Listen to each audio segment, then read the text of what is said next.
Okay, well, welcome everybody. My name is Heath Einstein, and I have the great pleasure of serving Texas Christian University as Dean of Admission. And I want to welcome you and thank you for joining us on this very special occasion where we get to hear from Chancellor Victor Boschini. Before we begin, I've got a few introductory remarks. One is that we had such a great turnout in terms of registration. We would ask that you would please limit your attendance to one device per household. That will allow the maximum number of people to participate in this event because we've hit our capacity. The reason why we decided to hold this event with the Chancellor is because typically we have admitted student days that are called Experience TCU. And on those days, we get to hear from Chancellor Boschini. But of course, given the current global pandemic and we're all at home sheltering in place, we don't have the opportunity to gather together in person, but we do want to give you an opportunity still to hear from the Chancellor. We know you've got lots of questions on a wide range of issues. We know you've got questions about COVID-19 and what the impact is having and will continue to have on the TCU community. And I know the Chancellor will certainly address that, but we also want you to ask questions about anything that's on your mind related to the TCU experience, whether it's spiritual life at TCU, inclusion, football games, all that fun stuff. Anything you want to know, please go ahead and ask the Chancellor. Now, many of you have participated in Zoom calls over the recent weeks. This is a Zoom webinar, and what that means is you will not be able to see each other or hear from each other. You're just going to see us and mostly Chancellor Boschini, but it doesn't mean we don't want to hear from you. So please use the Q&A feature that you can see at the bottom of your screen. You can just click on that and ask questions. We're going to respond to as many of those questions as possible. I'm going to be moderating throughout. So I'll be feeding the Chancellor the questions. So go ahead and start asking right now. This is Zoom, and in the age of Zoom, there could be kids flying by. I've got my children here at home. So if you see anybody, just know that's a standard operating procedure these days. Before I throw it over to the Chancellor, I just want to make a couple of general comments. We get common questions at this time of year having to do with things like housing. The housing application is going to open up on May 1st, so just a little over a week. Likewise, we're going to know on May 1st some more information about the first year experience. So folks have questions about what orientation is going to look like and what frog camp might look like. So you can expect to hear a little bit more then. And then finally, as you probably know, the deadline to submit your enrollment deposit has been extended to June 1st. We believe that that was an important message to send to our community, that in this time of uncertainty, we wanted to give you a little bit more time to be able to adequately prepare for what next year looks like. We have lots of virtual programs happening in addition to this fireside chat. So go to our website, admissions.tcu.edu, and you can register for more over the coming weeks. Okay, I'm going to throw it over to the Chancellor. I'm a big believer, highlighted by many things, not the least of which is bold leadership, and we're very fortunate to have a Chancellor who exhibits that day in and day out. I'm not just saying that because he's sitting here with 1,000 people. I say that to him even when nobody's here. So without any further ado, Chancellor Boschini, take it away. Thank you very much, Dean Einstein. I really just want to take questions. I'll start by saying what I try to say every time when we do Monday at TCU or the TCU experience. It's just in general, you know, I've worked at 11 different schools, gone to 4 and worked at 7. So I've experienced at 11 of the 3,500 in America. So that's not too many, but it's more than a lot of people. And I think the one thing that sets TCU apart is the connection we all have to each other. But because we have that connection, I think that's what makes it even harder right now, because everybody's feeling kind of like they're floating out there and lost. And I've talked to a lot of students and a lot of family members, and what I'm getting from everybody, that's what they miss the most. It's the beautiful campus, yeah, their professors, yeah, all that, but they really want to see each other again. That's great. Let's start. Okay, so Marina asks, what's the best part about being Chancellor at TCU? Really, this is going to sound hokey or mushy, but, and I realize this more nowadays than ever before, it's the students. They just, you know, this is the only job in the world where you're surrounded by everybody that's smarter than you, everybody that's younger than you, everybody that has crazy ideas and good ideas and doing fun things. And it's just great. So I really say it's the students. Wonderful. So John asks, do you think the campus will be open for on-site classes in the fall? And I know we're getting a lot of questions like that. So what are your thoughts at this point about what might happen in the fall? Yes, I firmly believe they will be. But what I say to everybody, remember, a lot of this is out of our control because we are under the auspices of the local health department and they're under the CDC. So, of course, if they said we can't do it, we wouldn't. But I'm led to believe, everything I'm led to believe now says that in August we'll be able to be open. Wonderful. Okay, the next question has to do with spiritual life. What does spiritual life look like at TCU? I've heard many times, this is not me, the person asking, I've heard many times that at TCU it's not a big aspect and spiritual life is something that's pretty important to me. So what would you say to students for whom spiritual life is really important? I would say that it depends on the student. And I always say it like this, you can make the C in Christian as large or as small as you want when you're here. It's large for me, and I think it's important to have that spiritual background. And I think it also helps comfort you, especially in times like this. And I think there's a big and growing group of students on campus who feel that way about spirituality in general, not just about Christianity or Judaism or any other kind of religion, mainly about spirituality. And I think, yeah, that's a big part of a lot of kids' campus experience at TCU. Wonderful.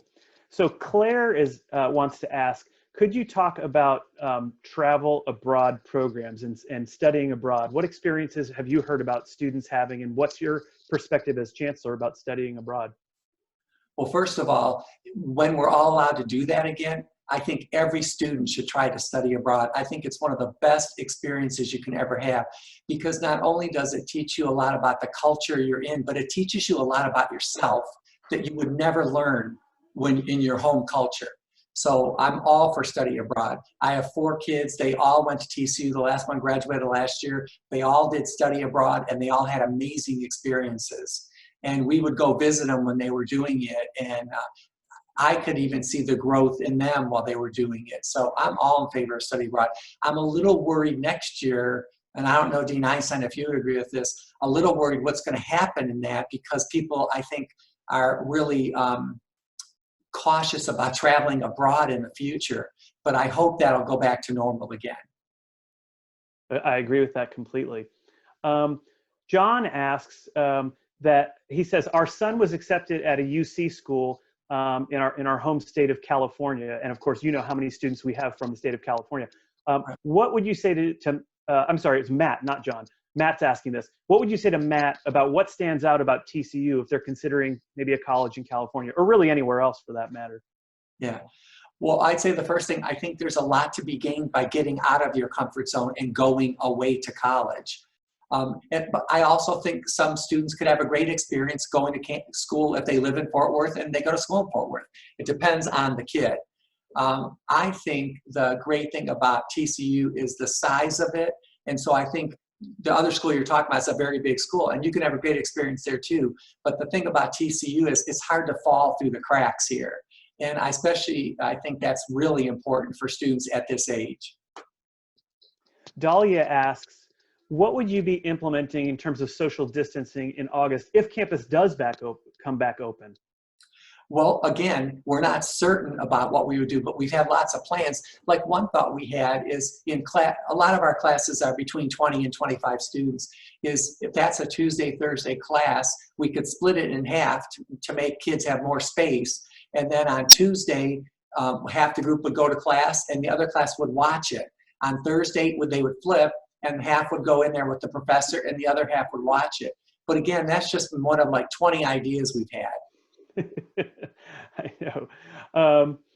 So besides being at TCU, what is the best part about living in Fort Worth? And you've lived in a lot of different places, so you have some comparison. I love Fort Worth. I like the size of Fort Worth. I think at about 800,000, it's big enough to give you everything you want, but it's not so big that it's overwhelming. And the great thing is you have Dallas right next door if you want that mega city. And I always joke, the only difference I find between Dallas and Fort Worth is their Walmart's bigger. You know, I don't get what the big deal is, and I love Dallas. I love going over there. But I think there's also a difference about Fort Worth is TCU really is Fort Worth school. And for a town of 800,000, you see our flags all over, people painted on the curbs, and people have really adopted TCU as their hometown school. Well, can you elaborate on that? Because when there's a question, it's a perfect segue. There's a question out there that somebody has, which says, having grown up in Fort Worth, is the school a separate experience from the city? Yeah, I think it's separate and it's connected, but I think it is separate in that I talk to kids all the time from Fort Worth who go to school here, and they're like, when I'm on campus, I'm in my own little world. I have 4 kids, and especially my son, he didn't even realize I worked here when he went here. And so you can make it whatever you want. I think it's a neat experience, and I think it's great being connected to the city. But of course, that's up to you. I also think it's better for you to be connected to the city because for internships, social service agencies, all those kind of things that augment your education, they make it better by being a part of the city. Absolutely.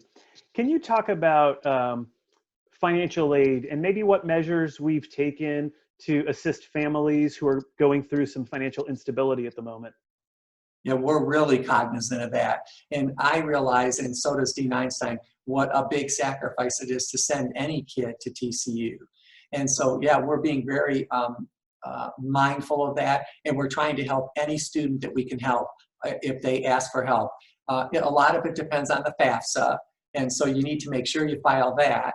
And that's also a government form. And so I also say about the FAFSA, I've never met a parent yet, especially a dad, who agrees with the results of the FAFSA.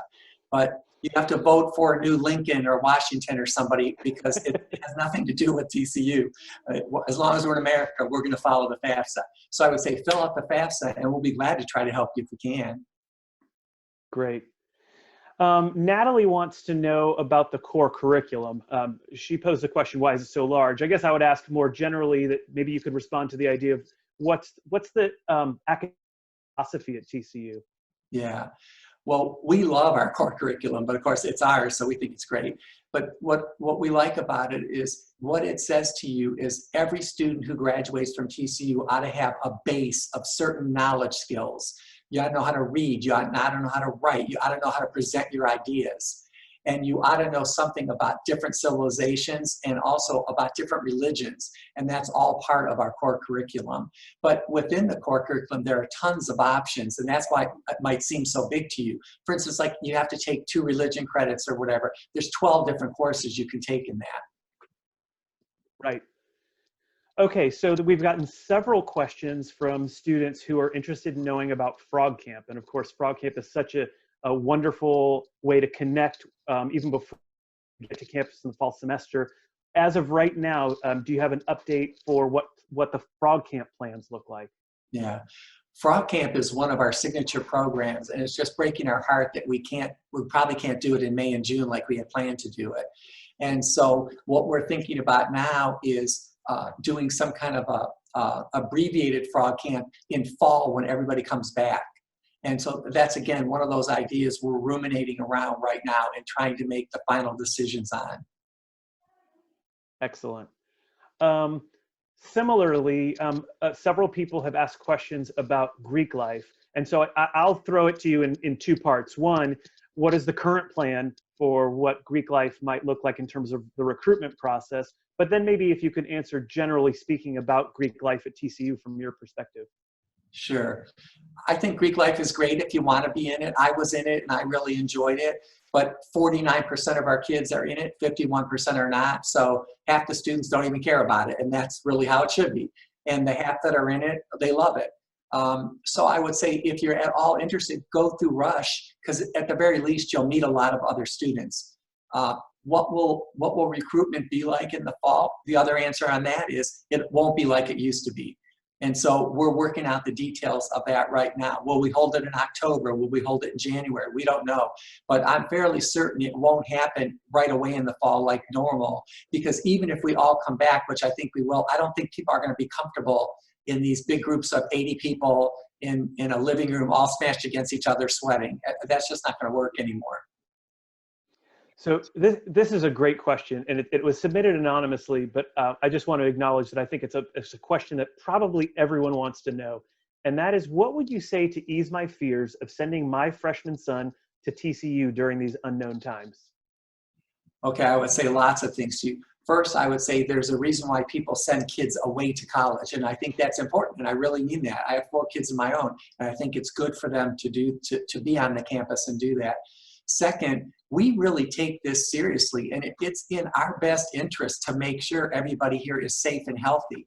So I guarantee you, we're going to knock ourselves out. We've already redeployed one of our staff members, and his full-time job is to think of all the physical issues of bringing everybody back to campus. Things like, will we have monitors at the door of every academic building, and will you have to monitor in? You know, do you have a fever? If not, you're not coming in. If you are, go in. Will we have testing stations all over the campus? All those kind of little things like that. And so we think we're going to do everything we can to keep our students safe. I'm sure we are, but again, that's up to you. I think also what I would say to every parent, remember the people we're talking about are primarily 18 to 21 years old. And so my idea of safety as a 100-year-old man is very different than their idea of safety. And I think you have to also allow for that they have minds of their own. Okay. Alexa asks, first of all, says, thank you for being so informative. We're getting lots of thank yous in here. So I want to express my gratitude for you to giving time this evening. So thank you for being so informative. You mentioned that you have lots of plans for the fall, given the pandemic. Can you kindly describe those plans in as much detail as possible? I know that they are not fleshed out enough to be able to give a lot of details, but can you talk about maybe a couple of options that we're considering? Yeah, well, the first one I said was what I talked about earlier. Most classes meet twice a week, and so we're talking about maybe doing one of them from your residence hall desk one day, and then the other half the class does it in and then flipping. We're also talking about rethinking what is an academic schedule, because right now we're basically tied to 8 to 5 and then a couple night classes. Well, why couldn't we expand that? And so therefore, when you're in the buildings at classes, you would have less people in each building at the classes. And I think that might help also. We're also talking about what is the whole schedule like as far as getting classes. Why do programs take 2 years for a master's degree? Because we have a lot of graduate students too. And maybe we could collapse those down to 1 year, or maybe we could expand it to 3 years, but you would be farther away from each other when you're doing everything. So really, to be honest with you, I think this has been good for everybody, and at least at TCU, and I think in academia as a whole, because you got to remember that we're operating off of a hundreds-year-old model, hundreds and hundreds. This all started in Bologna, Western education did at least, and before that, they had things in Africa and in India that we didn't even know about. The model that TCU is based off of is 144 years old right now, and so it changes pretty slowly, and so one good thing about this COVID-19 is it's forcing us to rethink everything. Great. John Carey asks, are you able to talk about how diversified the freshman class will be? And I guess I would broaden that maybe to just diversity in general and how inclusive our campus community is. Yeah, I mean, Dean Einstein can answer this better, but last year we were 29% non-white. And so the campus was basically 30%, I would say. But what's more important about that, though, is there's more diversity than just in race. And so we're trying socioeconomic, geographic, all those kind of things. But I would turn it over. I don't know about next year's class yet. Do you, Dean Einstein? Actually, it's roughly on par with what we saw last year at this point. So that's encouraging. Yeah. Okay. Next question is about the Honors College. What do you think are the best aspects? You talked about other signature programs. I would put the Honors College up there as a signature program as well. What would you say are the best aspects of the Honors College? Well, the best thing about honors, in my opinion, is you get even more attention. We only have 9,500 undergraduate students, so it's pretty hard to fall between the cracks. But if you're in honors, that's an even smaller subset of that. And so you're going to get a lot of attention even where you live, because they have a special residence hall for honors students. The professors do programming in there. They come over and do talks, just a lot of different things that you might not get in every other residence hall. Of my 4 kids, 2 were in it, 2 were not in it. And there were good things about both being an honors college and not being an honors college. Excellent. Okay, Luke Taylor asks, as the Chancellor, how do you directly connect with students? Well, I teach a class, and that really helps. I only teach in the fall, though, because I'm in town more in the fall. Because a big part of my job is to travel out to our alums and work with them. But I teach a class in the fall, and so I know all those students in that class for 4 years. I know every kid who dumps them. I know every kid who dates them. I know when their brothers and sisters come here. And so you get a network after a few years that I've been here a while of a lot of students. I'm also a big believer in management by walking around. So I'm on campus a lot. I don't spend a lot of time sitting in my office. It's also boring, and so I don't like to do that. But so I try to connect. A big thing I try to do is we have a Chick-fil-A on campus, and they have really high booths. And so if you go in there and sit, you can hear everything happening around you, but they don't know you're there. And so it's great. You get tons of campus gossip, and you really find out what's going on. All right. Taryn Sutton wants to know, for those of us who are not in Texas, what's the phase of the state opening, the state of Texas opening up, and how might that be affecting TCU? Yeah. Okay. Of course, we're struggling with a lot of things. Every other state is. Is the governor in charge? Is every city in charge? Is every mayor in charge? And so right now, our governor is talking about opening up in May. Now, maybe not May 1st, but sometime during May. And I think some of the city people are starting to talk like that too. But again, all this stuff basically changes by the hour. And so I'm only telling you what I knew as of today at 5:10. Right, exactly. Okay, a big question on everyone's mind has to do with intercollegiate athletics. When will we know, or will we know about football season?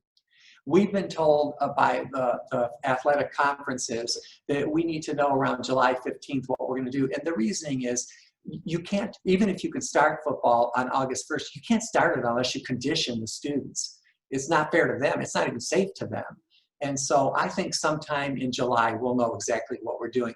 I'm pretty optimistic that we're going to have it and it'll be just like normal. But I think what might not be like normal, though, is what happens in the stadium. You know, I'm not sure if 45,000 people are going to want to sit on top of each other anymore and do that. Maybe half that many will want to go in the stadium and half will want to watch it remotely. But again, those are all things we'll have to work out. Haley wants to know, would you consider moving Sorority Rush to second semester? Is that something that we're... Absolutely. Everything's on the table right now. The only thing I don't like about second semester rush is that there really isn't second semester rush, because when you do second semester rush, they rush all fall and then they do it officially in January. But yeah, we're considering everything.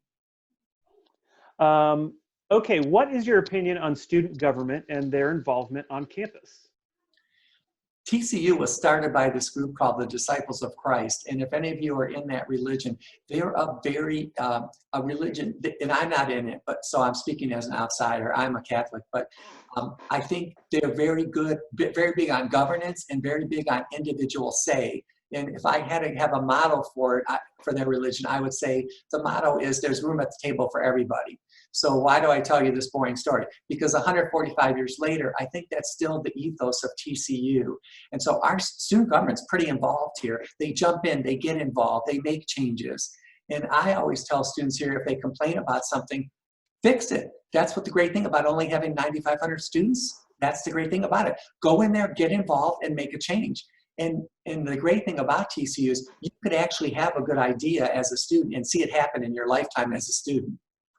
Yeah, just go to Chancellor Boschini's office. He'll make it happen. Or I say go to SGA, yeah. Yeah. Can you talk about transportation around campus, around town? How do students get around? Yeah. If a lot of students are using all the rideshare services, of course, because that's what everybody does nowadays. But we also have different shuttles that go around. On campus, we have a shuttle that operates after about 5 o'clock till around 2 in the morning. And that helps get students around. And it really is just as a matter of safety, we feel. But a lot of kids use that as fun, too. They think it's great to meet everybody on it. The job of driving those is a very sought after job. And so that's fun. As far as getting around town, we also have an excellent public bus system. But I have to say, a lot of students don't use it. I wish they would use it more. Caroline asks, in a follow-up question to something you mentioned before, what class do you teach? It depends each year. It's a different class. We do this thing called freshman seminars. where we ask faculty members if you have a topic you really want to explore. And about, I think, 45 of them did it last fall, I think maybe the ninth time. And basically you pick a topic like the history of rock and roll, democracy in America, liberalism versus conservatism. The one I taught last fall, we studied, is higher education a force for negative or positive social change in America?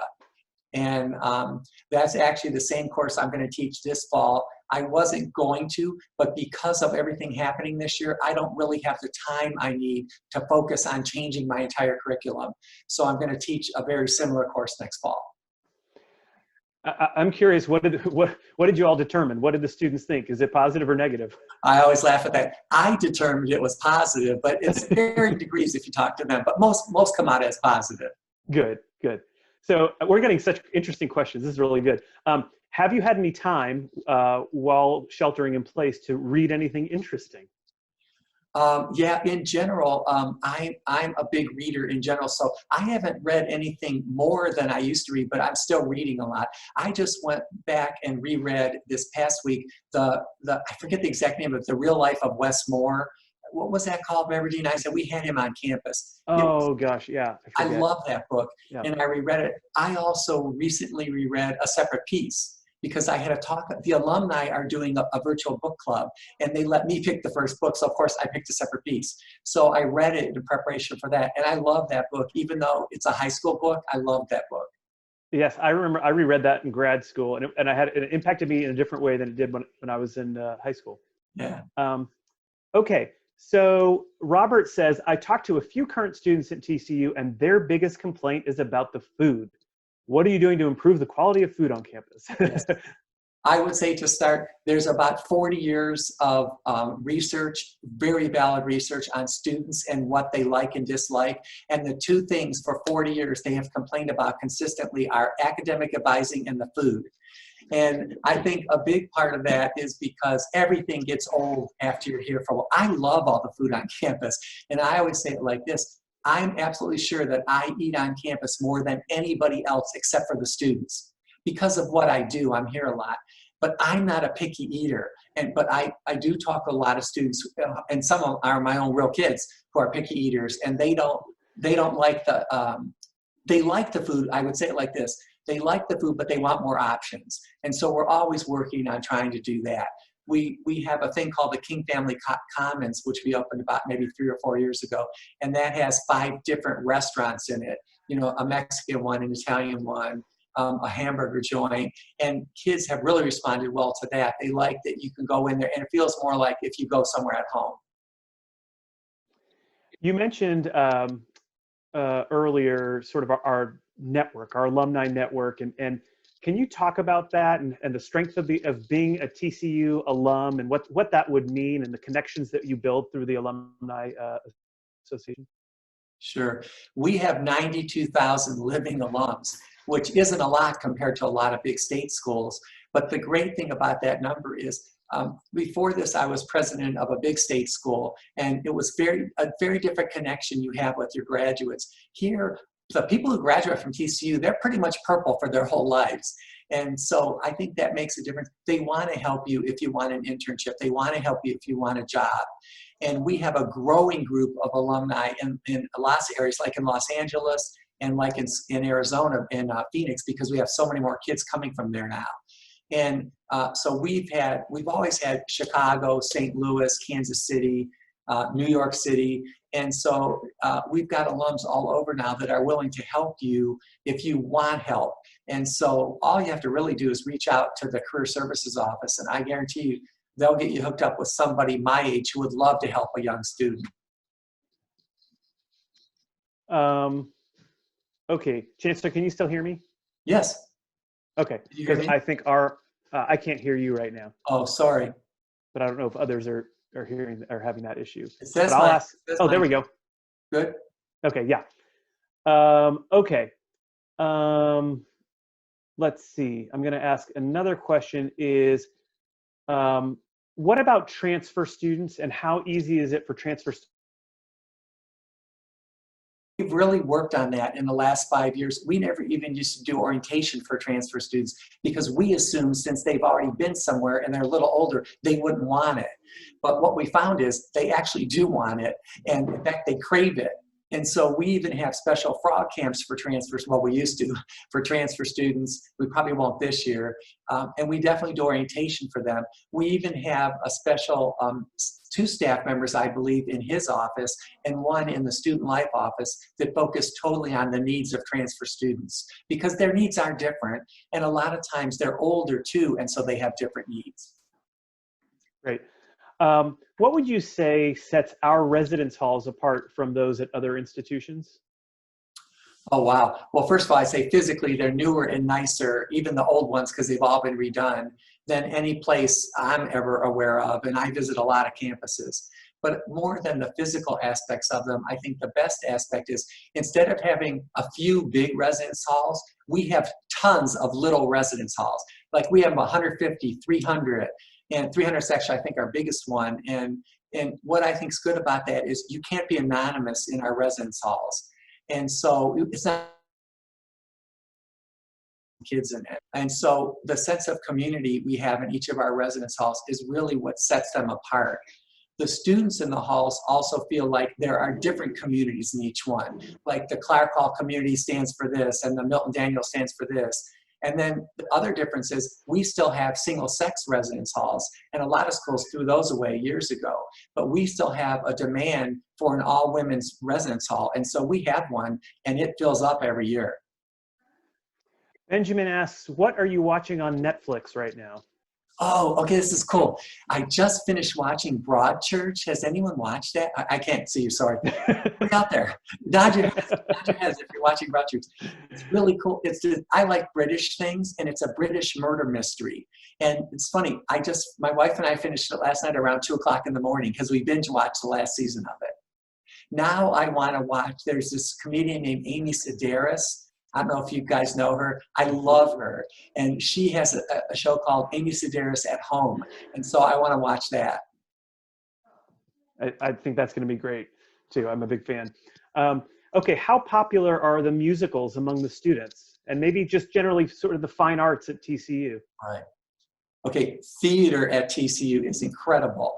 And that's one of the wonderful things about being a student. You can go to all this stuff and because you're here. How popular are the musicals? They all sell out. Every theater performance I've ever been to sells out. And the reason why I know that is there's always 20 kids standing at the window praying somebody won't show up so they can get their seat. Because, of course, we don't have 3,000 seat theaters. We have about 4 different theaters we use, and I think the biggest one might hold 200. And so we definitely try. We also try to make sure that a lot of our classes have blocks of seats.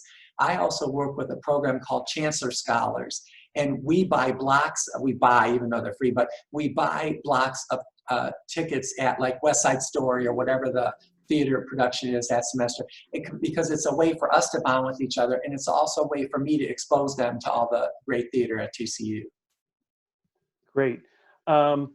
So there have been a couple of questions having to do with distance learning. And so the question that I'm looking at now is, as we think about what the possibilities exist for the fall, is that something that's under consideration? And part 2 is, if so, has there been discussion about what might happen with tuition? Both we've discussed, and yeah, the option is out there to do distance learning for everybody for the fall and not come back to campus. But I think that's a very slim option. I also think the reason why it's a slim option for us is that's not TCU. You know, part of what we're saying is that part of our experience is each other and coming together. Having said that, I think distance learning is a very powerful tool, and it's making everybody realize how important it is. And here's one thing I'm really seeing. We have like 2 camps in it. Some of them are saying, I don't like it because my learning is asynchronous, you know, and we don't meet with a Zoom on class. They just give me the assignments and I work at my own pace. And then I have half the kids saying, I love doing it that way because I don't have to learn at the professor's pace. I learn at my pace. And I was just talking to a student today, and he was saying in a math class he has, It's so much better to do it that way than to do it where you're in front of the people each time, because he says, I don't feel the pressure of having to move real quickly. And so I have a week to figure everything out. It just helps me more. But I think that also points to the fact that different people have different learning styles. And some people are never going to like distance learning. And some people don't like learning in the classroom. For me, I'm very ADD, and classrooms were difficult for me because I'm too hyper. And so I think if they would have had such a thing as distance learning, I would have actually liked it back then. What about orientation? Have there been changes made yet to what orientation is going to look like? Yes, because we're trying to figure out a way to do frog camp in the fall for everybody too, we're also talking about, because we usually did orientation all summer and then in the first week when you came back again. And so now we're working out ways to do that. The one thing we do know is we're still going to have every student register for classes this summer. We think that's really important. We also think that's fun for you. If you're the student, you like knowing what your class schedule is going to be. So we're definitely going to work that out. But that's the easy part of orientation, because you can do all that electronically. The other parts of orientation are more difficult, like acclimating you to TCU, introducing you to the professors, introducing you to the staff. And so we're trying to work out ways to do that when everybody comes back in the fall. Chancellor, Sierra asks, what are the 3 words you would use to describe TCU? Whoa, that's good. I would say connected. I would say vibrant. And I would also say reflective, in that I think a lot of the kids here, a lot of the students here, they're very reflective on things, and they think about things, and they challenge each other, and they challenge me, which I don't like, and they challenge the other faculty members too. I'm kidding. But it's good. It's a good challenge in the sense of, like, it makes us rethink what we think too. So I would say connective and enthusiastic and challenging. Okay, Michelle asks a question. She's been very persistent, so I want to ask her question. According to reporting, TCU has approximately 5% African American students. What programs do we have to support minority students at TCU in their first year and really throughout their whole TCU journey? Great question. We have an intercultural center which has a whole staff of people, and their whole job is to be specifically working on programs of diversity, inclusion, and equity. But our whole campus has an emphasis on that too, because what I always say is one office should not be doing that, because it's really an issue for the entire campus. And so are we 100% perfect at that? Absolutely not. Ask anybody, because we reflect society. But the difference about TCU and other places I've been is we're willing to take the hard knocks and keep trying to fix it. And so what I say to students who ask those kind of questions is, when you get here, if you see things that are wrong, challenge us, try to fix it, and we'll help you do that. Great. Can you talk about internships and what you've noticed as Chancellor about students engaging in pre-professional experiences at TCU and in Fort Worth? Internships are one of the most effective educational tools. Internships are almost as good, in my opinion, as studying abroad. I'm really sad this summer because, in fact, I've talked to literally hundreds of students whose internships were crashed because of what's going on. Because all these companies are saying, you know, we can't even keep our real employees. We don't have time to train an intern. And so I feel really bad about that, because being an intern is a very valuable experience. I think it also shows you what you don't like doing as much as what you do like doing. We also have a really cool program here, which we still have, which unfortunately this summer we haven't been able to use a lot of it. We'll pay you to do an internship at a lot of places that won't pay you, because we understand a lot of students can't just spend a whole summer free. And so we actually have a fund, which a lot of our alums and donors have funded, and we keep replenishing it, that will pay you to work in a social service agency or even a company that won't pay you for the summer, because we want you to get that experience, and we don't want you not to do it because you have to work to make money. Okay, what differences do you see in students today at TCU versus maybe when you were in college? Oh my gosh, hundreds.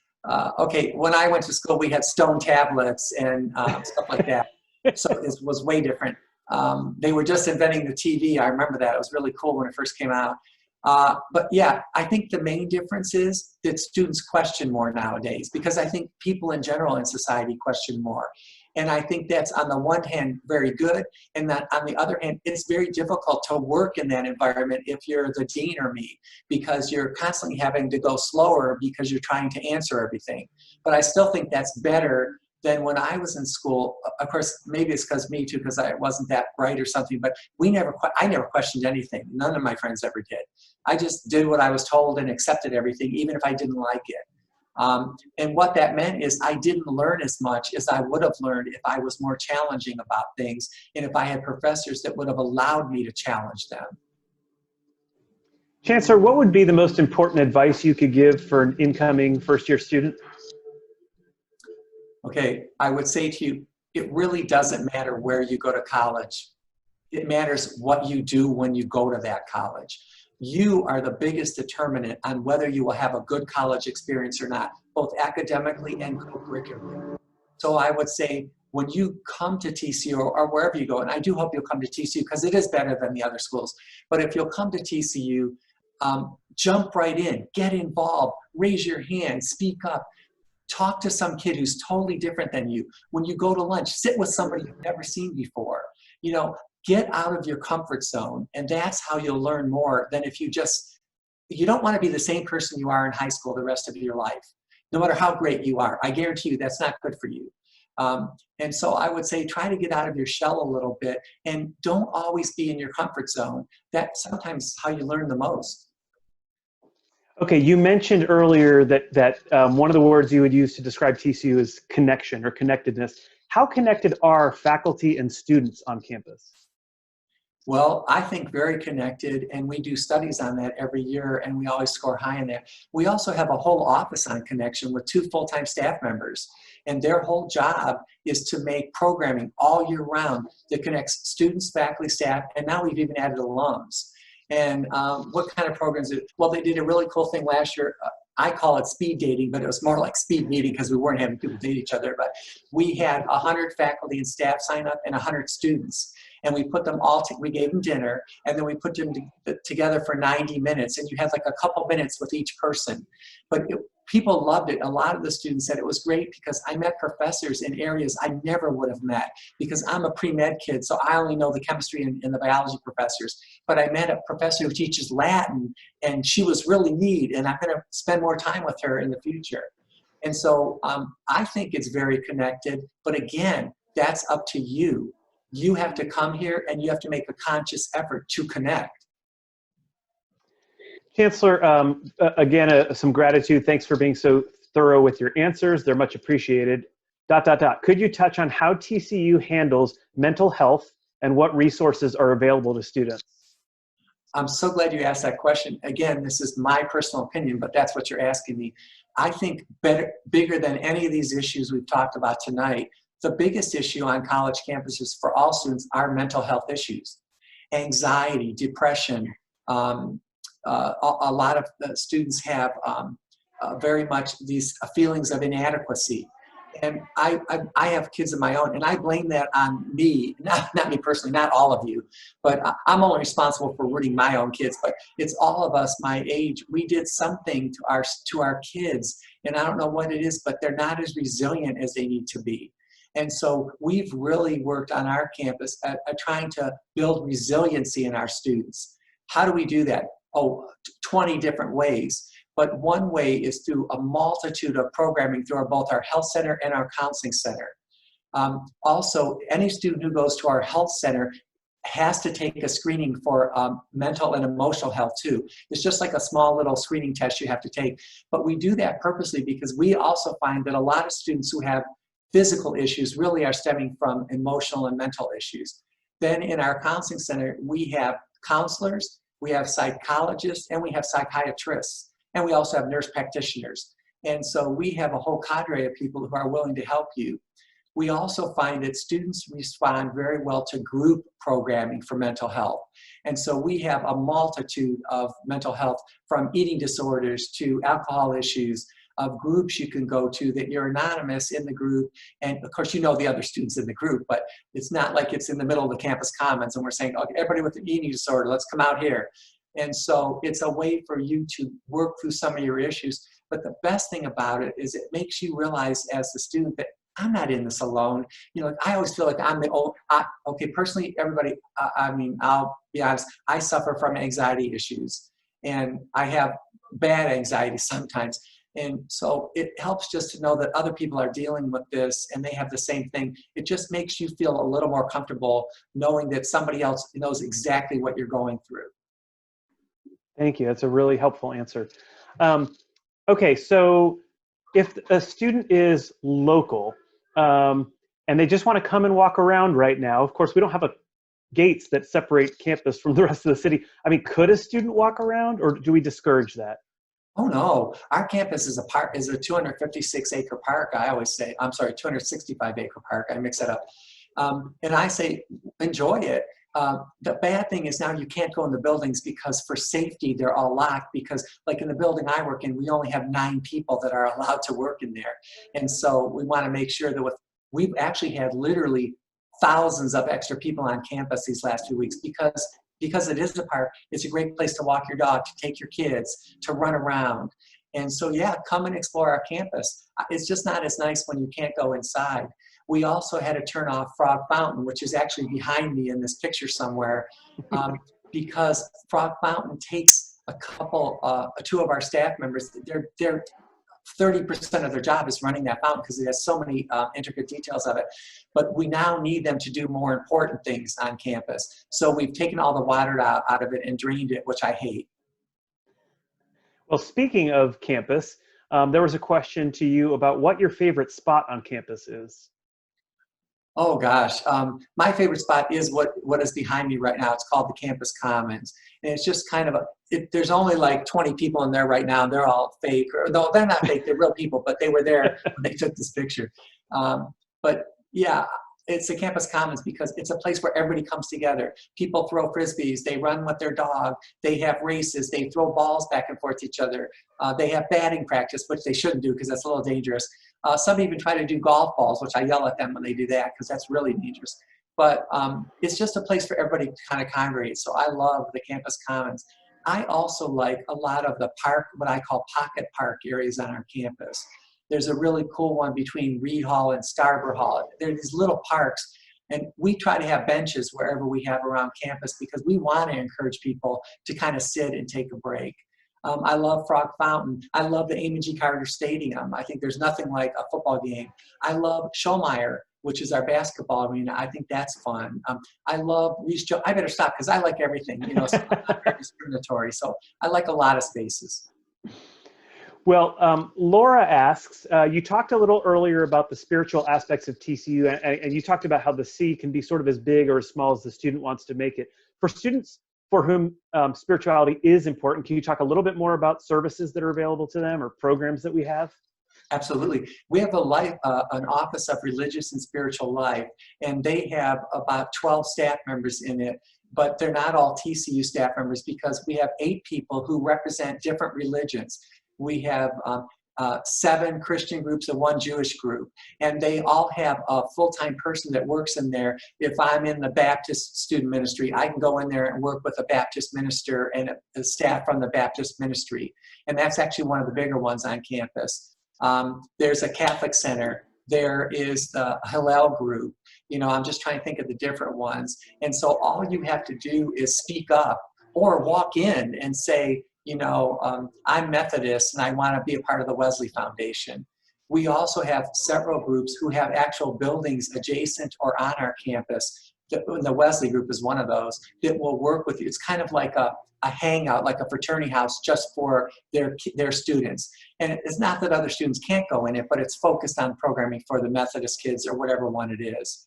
So I would encourage you, if that's important to you, and I hope it is, to find your group and get involved. We also have a lot of interdenominational groups that work with students on campus that provide programming on campus, both religious and spiritual programming and social programming, just to get you together with people with similar minds. So there's a question that was asked about the sort of financial impact of what's going on right now, and any budget cuts that could be expected or program cuts. And I guess I might frame it in a way that's asking, because you might not want to divulge all the information or might not have all the answers, but I guess what sort of questions are going through your mind and maybe the rest of the cabinet as you're considering how we move through this period from a financial standpoint? In general, I'm happy to divulge anything I know because I think since about 1990, nothing's secret anyway, but people don't realize that. But the thing is, I don't have a lot to divulge to you right now for two reasons. Because one, I'm not that deep of a thinker, and two, I haven't thought about all these issues enough. But yeah, we're going to have to make changes economically. We're losing about $50 million at TCU by May 30th just because of what's going on now. Because there's nobody on our campus buying Cokes. There's nobody going to athletic events. There's nobody living in our residence halls. And so we're trying to think of anything we can right now to cut those costs. But my main goal is to keep everybody at TCU employed. And I'm really proud of the fact that we have 2,400 full-time employees, and we've been able to do that so far. I'm not sure we can keep that up, but we're sure going to try. Well, as one of those employees, I can say thank you. We've also asked our employees, we have not a hotline, what's that called? Where you can anonymously write in. And we have a service where you can write in if you have money-saving ideas. We've actually gotten some really good ideas from that. We also, in general, if you're a student, we have an anonymous hotline. If you want to question or do anything on campus, you can do that. And it's made available to everybody. You can either call it or email it. And it's run by a third-party company, so you can be guaranteed it's totally anonymous. Okay, Brendan wants to know how many TCU football players will be drafted in the first round tonight in the NFL draft. I'm predicting 3, but that's just my opinion. I'll go with that. I'll agree with you. Yeah. Okay. This is a really, really interesting question asked. I can't read the name because it's too small and I need better glasses. Who does TCU want to be when it grows up? What are you aiming at? That is a really good question because TCU has grown a lot in the last 20 years, and it's changed. We've basically gone from 5,500 students to 9,500 undergrads, 1,500 grads. Our campus has exploded physically, and so we're still growing up. So I don't really know the answer to that because I think that's too future, but I know what we don't want to lose as we grow up, and I can tell you that. We don't want to lose the bond we have with each other. We don't want to lose the power of you learning from somebody who's an expert in their field. And so we've done things like, no matter how big we grow, which we're probably not going to grow much bigger at all, we've capped our student to faculty ratio. It can be no higher than 14-to-1. And that's by our board of trustees. And right now it's actually at 13-to-1. We've also made a decision that we always want to be residential for as many kids who want to be residential. So that's why we have all these residence halls. And that's something we don't want to change about ourselves in the future. We've also made a decision that we don't want to lose what we call the it factor of TCU. And we think the it factor is that connection we have with everybody here. And a lot of schools, I think the students are connected, but they're not connected with the faculty, staff, and the alums. Here, we think like, hey, once you sign on a dotted line that you come in freshman year, this is an 80-year decision for you, and you're all in for 80 years if you want to be. Okay, what is Fort Worth like, especially as you compare it and contrast it to Dallas? Well, it's smaller. It's 800,000, and that's a lot smaller than Dallas. It's slower, in my opinion, and I like that. I never lived in Dallas. I love Dallas, going back and forth to Dallas. So I don't know many other differences. I don't think it's better or worse than Dallas. I just think it's different. Like I say, the only difference I ever noticed is we have smaller Walmarts. You know, I don't see any difference. So I think it depends on what you want to find and what you like. The one thing I do like about Fort Worth is it's a very manageable big city. It's easy to get around. It's safe. You feel comfortable in most of the spaces of Fort Worth, and I love that about it. I grew up in a big city in Cleveland, Ohio, and so I know a little bit about cities, you know, at least the ones I lived in. And I just think Fort Worth's a very manageable city. Okay, Benjamin is from Illinois, so also from the Midwest, like you. Where is your go-to place for Texas barbecue? Oh, well, okay. I wouldn't ever say that because somebody listening will be the brother of somebody who owns some other barbecue place in Fort Worth. And when you have a job like mine, you have to be Switzerland on everything. And so I'm real good at being Switzerland, but I eat a lot of barbecue. So you'll know what I like best because you'll see me there. That is a very good answer. Okay, so we have a lot of students who have been admitted to the Neely School of Business, and we've gotten several questions about Neely. One question had to do with the new building. Can you talk about the new Neely building? Yes. Oh, I'm so glad you asked that. Let me show it to you. Hold on. It's one of my backgrounds I can give you. Hold on. Oh, no, I did that wrong. Sorry. It is really a cool building. It's beautiful, inside and out. Yeah, I want to show you a little bit of it. I'm going to find it here. Might take me a second. Why can't I find it? Oh, here. No, that's not it. That's not it. That's not it. Oh, here it is. Okay. Oh, wow. That's beautiful. This is our new business building. It's called the Hayes Business Commons. And basically what I would say to you, if you're going to be a Neely student, the bummer is it just opened when we had to leave school. And so they only got a couple weeks to really be in the whole building. But what we've always had a very high quality program in our Neely School. Our professors, our programs, our internships were always good. But I always said we were program rich and space poor. Now we are program rich and space rich. And so you have a state-of-the-art facility in which to learn about business, entrepreneurship, accounting, marketing, management, leadership, whatever, all these different parts. And this is just one part of the building. We've gotten several questions about students changing their major, and that might be, I don't know if you follow how that works to that level of detail, but I guess I might pose that in a way that asks you about supporting students during their maturation process, because there are lots of different kinds of changes that they go through during their four-year college journey. I think most of us as parents force our students into majors and into vocational things too quickly. My favorite major for anyone is non-declared. And I wish you would all come in that as a non-major. Because the thing is, you all have the core curriculum anyway. And I think the great thing about our core curriculum is it shows you as much what you don't like as what you do like. So you might think, oh, I want to be a lawyer, but I get in all the pre-law classes and I hate them. So I'm, oh, okay, I can't do that. But you learn that through the core curriculum. So I would say to anybody, don't worry about your major. If you want to declare one, declare it. We're happy to take you in whatever in that major if you want to do it. But I think you'll find that most people change their major within the first 7 weeks of school. A predominant number of students do. And I don't think that's bad. I know one kid who's a senior who's changed his major 7 times. And he's in his 7th major right now. And I keep joking with him because he was in my class as a freshman. I'm like, okay, you're graduating in 1 month. Stick with this one. But even that I don't think's bad. But of course, I'm not his dad.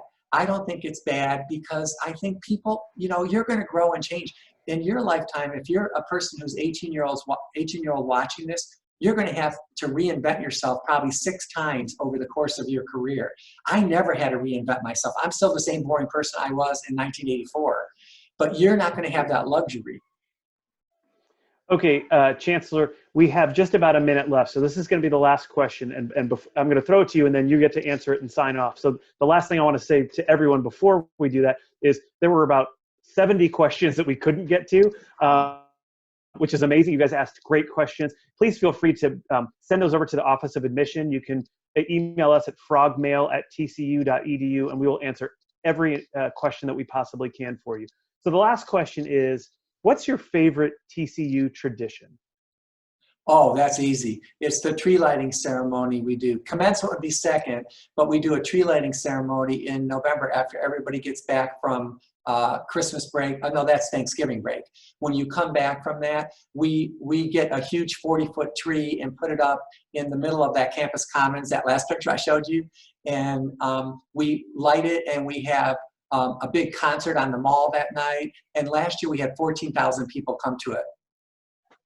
Wow. Yeah. So to everybody, I want to say, if you pick TCU, we would love to have you. But if you don't pick TCU, pick someplace. Go where you feel comfortable. Go where you feel happy, because if you're not happy, it's not going to work.